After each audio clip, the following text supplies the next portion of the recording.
Os sinais que Jesus nos deu da sua vinda são esses aqui.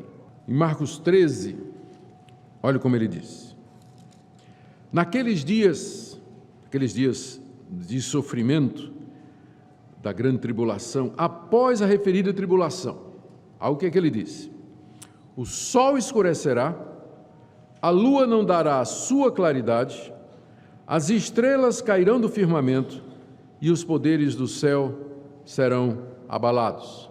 Ou seja, os sinais que Cristo disse que precederiam imediatamente a sua vinda são esses transtornos cósmicos, em que o sol, que é a nossa fonte de luz, se escurece, a lua, que reflete essa claridade, não fará mais isso, e as estrelas cairão do firmamento e os poderes do céu serão abalados.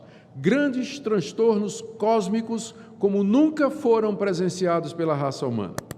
Alguns perguntam se Jesus aqui não está usando a linguagem apocalíptica, por exemplo, de Isaías capítulo 13. A linguagem apocalíptica é uma linguagem figurada, dramática, que é usada por alguns autores para descrever um evento terrível. Então, Isaías capítulo 13, do verso 9 a 10, Isaías diz assim: eis que vem o dia do Senhor, dia cruel, com ira e ardente furor, para converter a terra em assolação e dela destruir os pecadores, porque as estrelas e constelações dos céus não darão a sua luz, o sol logo ao nascer se escurecerá, e a lua não fará resplandecer a sua luz. Castigarei o mundo por causa da sua maldade e os perversos por causa da sua iniquidade.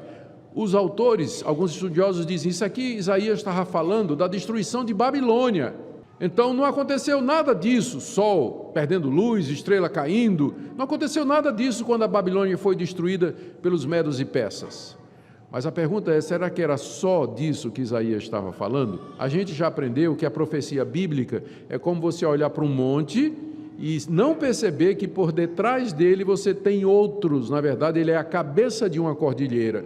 Isaías estava profetizando não somente a queda da Babilônia, mas também o dia do Senhor, o dia do juízo, quando Cristo haveria de voltar e que seria então acompanhado de todos esses transtornos. Mesma coisa, Ezequiel, capítulo 32, verso 7, quando eu te extinguir, aqui é uma profecia contra Faraó, rei do Egito, quando eu te extinguir, cobrirei os céus, farei enegrecer as estrelas, encobrirei o sol com a nuvem e a lua não resplandecerá a sua luz.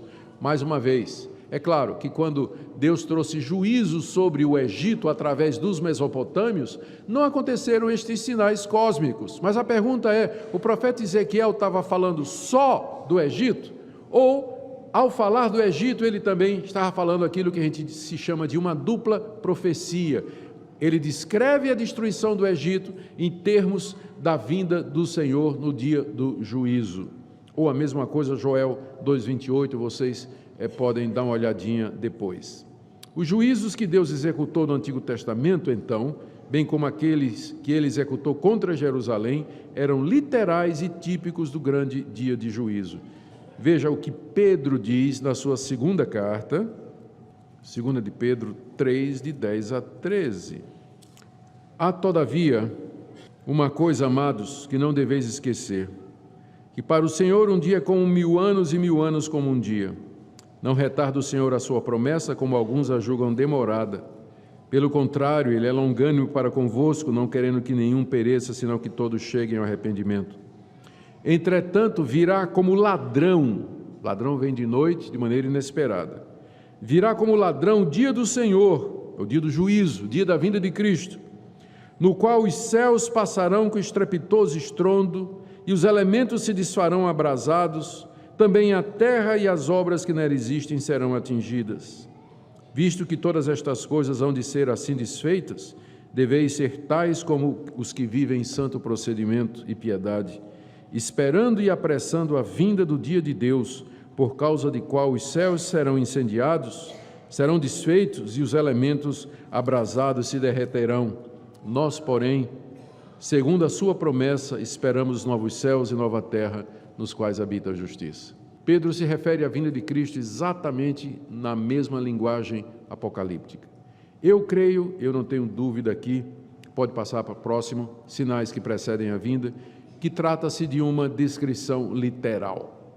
É uma descrição literal. No dia que Cristo vier, acontecerá exatamente isso. O sol vai escurecer, a lua não vai dar a sua claridade, os poderes do céu serão abrasados, as estrelas cairão do firmamento. E aí a gente pergunta, mas pastor, como é que pode ser isso? A estrela cair do firmamento, a gente sabe que a Terra é um planetinha, que as estrelas são gigantescas e tudo mais. Lembrem o que eu sempre ensinei para vocês, a Bíblia descreve os fenômenos naturais da perspectiva do observador. Para quem está na Terra, vai parecer que as estrelas estão caindo do firmamento. Vai parecer que as estrelas estão caindo do firmamento. Essa linguagem descreve o colapso do universo, como nós o conhecemos, dando início à transformação e à criação do novo céu e da nova terra, onde habita a justiça. Quando Cristo vier, toda essa criação, como nós a conhecemos, ela será derretida, nas palavras de Pedro. Serão transformadas pelo fogo da vinda do Senhor. E Deus então criará novo céu e nova terra, onde habita a justiça. O objetivo desses sinais é preparar o clima para a vinda do aguardado de todas as nações. Lucas, ao descrever isso aí, veja como Lucas descreveu, Lucas 21, de 25 a 26. É a mesma coisa, só que ele acrescenta alguns detalhes. Haverá sinais no sol, na lua, nas estrelas. E o efeito disso, olha aí, sobre a terra, angústia entre as nações, em perplexidade por causa do bramido do mar e das ondas. Haverá homens que desmaiarão de terror pela expectativa das coisas que sobrevirão ao mundo, pois os poderes dos céus serão abalados. Então se verá o Filho do Homem vindo numa nuvem com poder e grande glória. Ou seja, se você me pergunta quais são os sinais da vinda de Cristo, eu digo vai ser tão rápido que você não vai, é quase que não é um sinal. Quando você viu o sol se escurecer, a lua deixar de dar a sua luz, os poderes dos céus serem abalados, as estrelas caindo do firmamento e todo esse transtorno cósmico, os homens chorando e gritando com terror diante daquilo que parece vir ao mundo, então ele chegou. Ele já está aqui. E aí então haverá o grande dia do juízo. Em resumo, caminhando já para a conclusão, a vinda do Senhor será visível a todos. Quando ele vier, todo olho verá.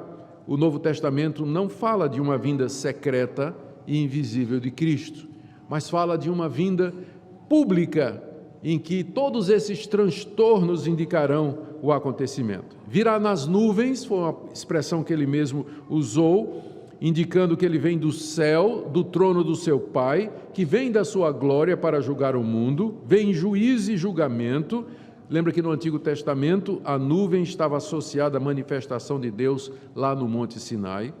O seu retorno será em grande poder e glória, em contraste com sua primeira vinda, quando ele veio humilde, manso, nasceu numa manjedoura, de uma família pobre, numa aldeia desconhecida, num paizinho pequenininho e insignificante como era Israel. Ele virá em contraste em poder e glória. Não que ele não tivesse poder na primeira vez que ele veio, mas fazia parte do plano da salvação, que ele se tornasse homem limitado às condições humanas, mas agora ele virá com poder, primeiro para salvar o seu povo dos seus inimigos, do anticristo, o abominável e da desolação, que nós já falamos, pode passar o slide. Virá para livrar o seu povo do pecado e das consequências do pecado e da pior de todas as consequências, que é a morte, porque então ele vai ressuscitar os crentes que já morreram. Ele virá para destruir Satanás, por isso é que se diz que ele virá com grande poder e glória, porque é preciso um grande poder para ressuscitar mortos, destruir Satanás. E ele virá também com grande poder para julgar o mundo, condenar os ímpios. Satanás, esse poder ele recebeu do Pai para julgar e condenar eternamente. É isso que ele vai exercer, com glória, com majestade. É por isso que a Bíblia diz que naquele dia todo joelho se dobrará e toda língua confessará que Jesus Cristo é Senhor, para a glória de Deus Pai. Ele virá reunir o seu povo. Deixou esse mundo há 2000 anos, não éramos mais do que 120 irmãos, quando ele foi, há 2000 anos atrás. Nós éramos 120, mas agora, quando ele vier, serão milhões, milhões e milhões que serão reunidos juntamente com ele de todas as partes do mundo. Imagina aquela grande reunião, chamados pelos anjos, trazidos de todas as partes, os mortos ressurretos. Por isso que Lucas diz, estou lendo o último parágrafo, quando essas coisas começarem a acontecer, nós devemos exultar, porque chegou aquele grande dia do encontro com o nosso Salvador. Marca o dia da vitória da igreja, vou pular isso aqui, e a vinda do Senhor consumará a esperança e a expectativa, cumprindo as promessas do Antigo Testamento e, finalmente, promoverá a separação de quem é de Deus e quem não é. Conclusão. O que é que nós podemos aprender fechando? Vocês já perceberam que a vinda do Senhor é o evento mais importante a se realizar ainda no calendário de Deus. A sua importância se deve ao fato do que ela representa. A vinda de Cristo representa a vindicação da igreja. A igreja será justificada diante do mundo. O mundo, então, nos verá como nós somos. A vinda de Cristo representa o julgamento do mundo e dos anjos, representa o encerramento da era presente e a inauguração do estado eterno. Outra coisa que nós aprendemos, não se pode predizer a data. Eu não sei se você alguma vez esteve debaixo do ministério de algum falso profeta que marcou data. Espero que você fuja, que é cilada, né? Não fica não, é cilada. Nós não sabemos o dia da vinda do Senhor. Outra coisa que nós aprendemos será numa etapa apenas, visível, universal, pública, trazendo juízo. Quinto, aprendemos que o ensino sobre a vinda do Senhor deve gerar expectativa perene no coração dos cristãos. E deve, por último, gerar alegria e regozijo e não a frustração dos planos. Eu perguntaria para algumas pessoas aqui, se queria que Cristo voltasse hoje, eu tenho certeza que eu vou ouvir a resposta, pastor, não, o meu casamento é daqui a 2 semanas. Né? Pastor, não, eu estou acabando de comprar um apartamento, pastor. Pastor, não, eu acabei de conquistar aquela menina que eu namorei desde o ginásio, escola, e ela aceitou. Eu não quero que Jesus venha agora. Se Jesus vier agora, vai estragar os meus planos. Tenho certeza que se eu perguntasse hoje, aqui, se todo mundo gostaria que Jesus viesse hoje, eu tenho certeza que alguns, talvez até digam assim, sim, né? Mas assim, com a dorzinha no coração, porque os seus planos estão frustrados. Mas, na verdade, se isso está acontecendo com você, quem sabe que hoje de manhã Deus está lhe chamando para que você reflita sobre isso. A vinda do Senhor Jesus é o dia da glória, da consumação, é o momento esperado, é o fim do plano da redenção, é o clímax, é o ápice de tudo aquilo que Deus planejou, é o momento do encontro com Ele, da glória, de prazeres e delícias que superam em muito qualquer prazer, felicidade ou recompensa que você imagina ter aqui nesse mundo. Por isso que nós devemos orar a última oração do livro de Apocalipse e com ela a última oração da Bíblia, Maranata, vem, Senhor Jesus. Amém?